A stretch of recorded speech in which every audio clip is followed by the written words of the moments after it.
Welcome back to Cheddar's Opening Bell. 2020 was the year of the IPO, a record year in terms of money raised, with more than 440 companies going public.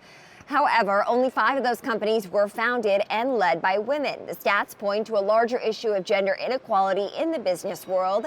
And joining me now to discuss is Alyson Shontell, editor-in-chief of Business Insider, who just wrote a story on this very issue. Alyson, it's great to see you this morning. When you saw these numbers, what was your initial reaction? Shock, like, oh my God, I should start something. It's abysmal. The state of the IPO market. And so basically, I started looking into this because one of 20 women who's been able to found a company and lead it all the way to IPO is Julie Wainwright. And I heard her speak at a conference a few years ago, suggesting that she was one of very few women who had ever accomplished this. I figured she was right. I had a conversation with her about it. I checked with NASDAQ. NASDAQ helped me pull some figures. We could only find 20 examples of women who had ever done this. There's a couple that are kind of borderline cases, but really the number is about 20. Most of those are within the last 8 years. So you're looking at like 3 that did this prior to 2013. It's pretty shocking. And the bigger picture here is if women can't scale their ventures to IPO and beyond, we're never going to have a woman Jeff Bezos. We're not going to have a woman Elon Musk. We need women to get to the next level of their ventures. And there's a lot of reasons why they haven't been able to scale at the same pace as men, for sure. Yeah. And we can get to some of those. Yeah, let's talk about those, Alyson, because unfortunately we see the numbers and they are static, especially when it comes to VC dollars going to some of these female-led startups. We know it's been abysmal for decades, and unfortunately just is having a hard time improving at all. Walk us through some of these numbers. Sure. So one big barrier to entry is the venture capital market. It's mostly run by men. Men are terrific. They should be allies. Sometimes they have blind spots. So it would just be helpful to have more diverse perspectives in the venture capital world controlling where these dollars go. And we see that in which types of founders are getting funded. So you've got $138 billion being invested total in the US into venture capital backed companies. And only about 3.8 billion go to women-only teams. So that's women who don't have a male co-founder counterpart.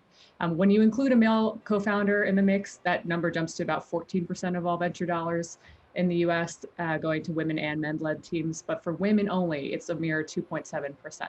And actually that figure dropped a little bit last year because of the pandemic. I think it was closer to 2.1% for all women teams. So that was a little bit disturbing to see that go backwards. So now, Alyson, I just want to jump in. I mean, why is the money not going to these female founded companies? Is it because that most of the VC deciders are male and they just don't get the female pitches? I mean, what's the hang up? I think there's a couple different factors. One is I think there are blind spots for sure. And until you have more women and more seats of power with giant funds behind them to back the opportunities that they can see, that I think there will still be this gap. But also, to be frank, some of this is on women. Women need to aim really, really high. They need to dream big, have big ambitions. Even if you look at women who are CEOs of companies, there's a study that was released that only about 12% of Fortune 500 CEOs who are women thought that they would be CEOs someday. They actually planned for it. The rest had to be told it was something that they should consider along their career path. And so a big part of this is, I think we just need more women to try. More women to not be risk averse, to jump into business, to try and start something. I mean, there's a lot of external factors at play, but there are things that women can control. And so to see more women just throw their hat in the ring.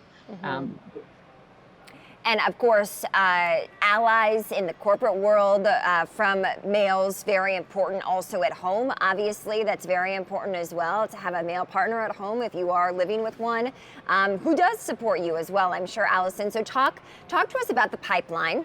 What this shows us going ahead, and how the pandemic unfortunately might have impacted these numbers, or even the pipeline, with the unfortunate stories that we've been hearing for months now, that women have been forced to leave the workforce, or that they have seriously considered it.